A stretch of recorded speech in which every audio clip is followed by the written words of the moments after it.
Okay, I accidentally hit the phone off. So basically, once you get the boring bar down into the cylinder, you extend your cat's paws out.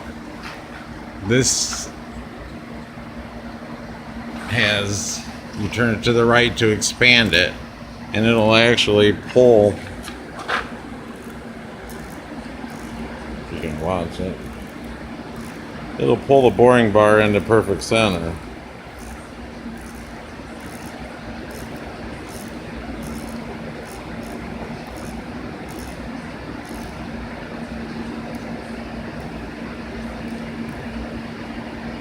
And you just lightly turn it, you don't have to bear down on her. Now the cat's paws will be touching. Give her a little shake to make sure that everything's centered correctly. And then tighten down your holding fixture.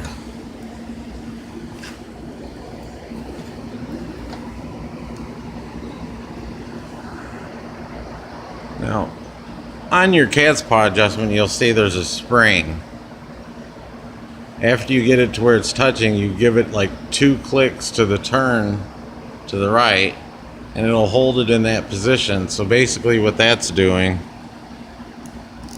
is once the cutting tool starts to cut the material, the cat's paws will actually automatically extend and follow the new cut bore. But generally I just pull them back in to save wear on them. The bar generally doesn't move anywhere. Okay, at this point, you need to bring the bar up.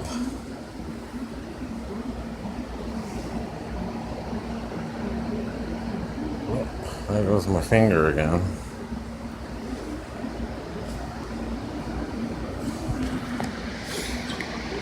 And that's where the tooling bit goes. So it's already set. The chamfered end goes to the top, and you just simply I gotta turn that on.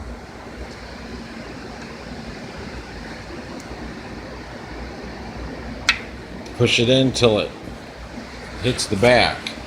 Now, initially when I got the boring bar, I set the bit and bored a hole, and it was about 15 thousandths off.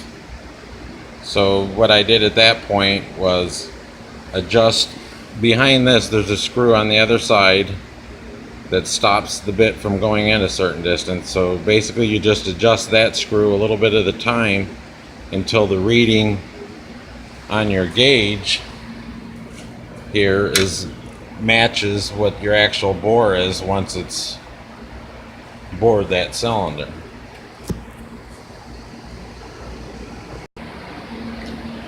Okay, now so I have the bit in it set at 18 thousandths over to allow for 2 to 3 thousandths of honing to finish the cylinder off. And at this point you can set your depth bar here. Oops, sorry. You set your depth bar to whatever depth you want, and as it comes down and touches, it'll automatically shut the machine off at the bottom of the bore. But I'll just be listening for it to, on this case. So basically turn your boring bar on, and this is your engagement for your feed. You just push it in, hold pressure till it grabs.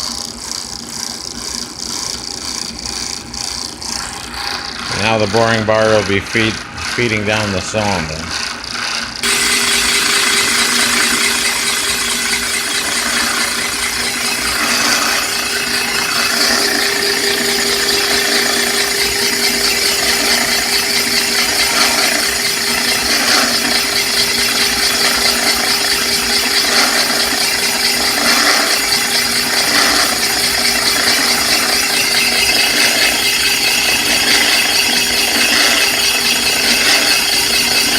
The indexable bits are a lot nicer because you don't have to mess with sharpening them. And once those are ground down on the original ones, the cutting tool is pretty much useless unless you modify it by putting an indexable cutter.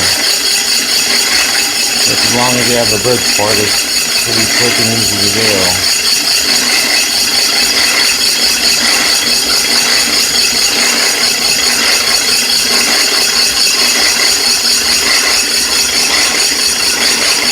The Model 777 boring bar, the main difference between the 900 and the 777 is the 900 is single speed, the 777 is 2-speed. They both do the same size board. And the 77 does, I believe, about 3-inch deeper. This one goes about 13 inches, and 700 series model goes, I believe, around 15 inches or 16.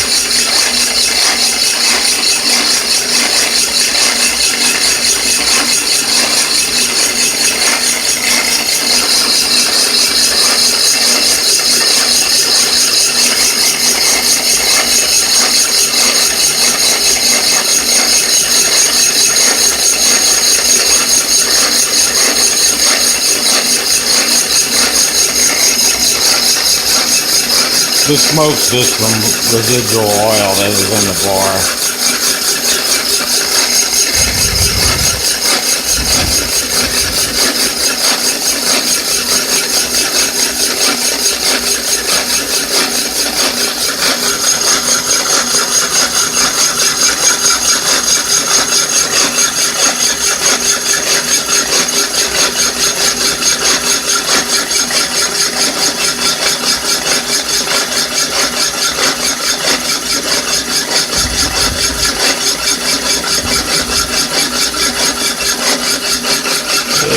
It's about down here.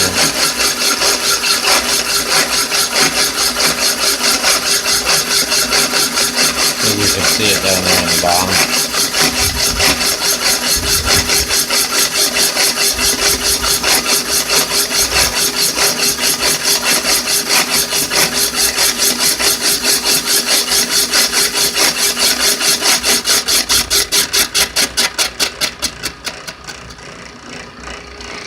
And simply, if you had your bar set, it would shut off on its own, so I didn't set it, and just switch it off. Now at this point, you want to lower your boring bar. It's lowered. Whoop, my darn finger keeps getting in the way. You disengage the clutch, engage the handle, and then you can actually lower the bar low enough to well, let's see if I can get it here. You lower the bar enough to get the cutting tool out. You might have to turn it. There's the cutting tool.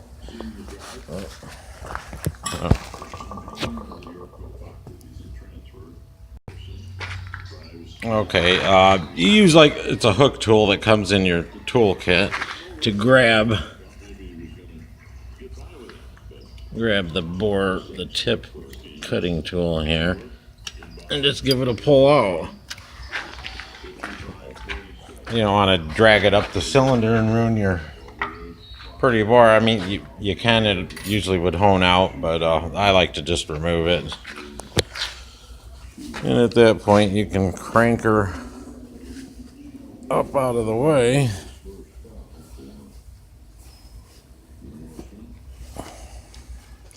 And basically remove it. I'll go ahead and remove it off camera. Okay, I got it slid off of there. I use this tool and die cart to get mine. Just slide it off and on the block, and here you have your finished bore. It just turns out beautiful.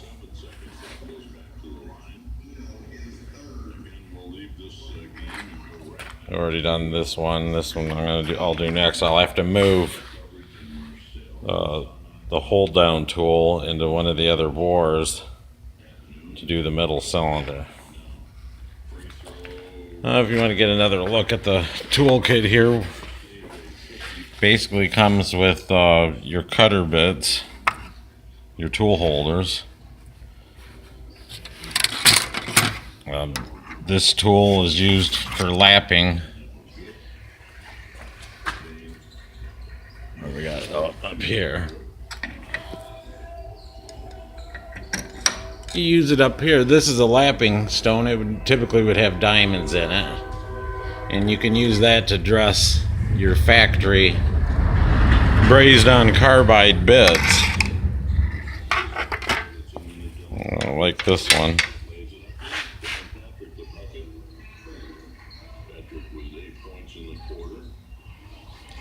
But if you convert them over to the indexing kind, you'll definitely be a lot happier. And again, the 5 different sets of shoes for the cat's paws, and I think the chart here will give you a reading, but my camera's terrible, so please excuse it. Alrighty, that's it. The Van Norman Model 900 boring bar. Amazing machine. Thanks again.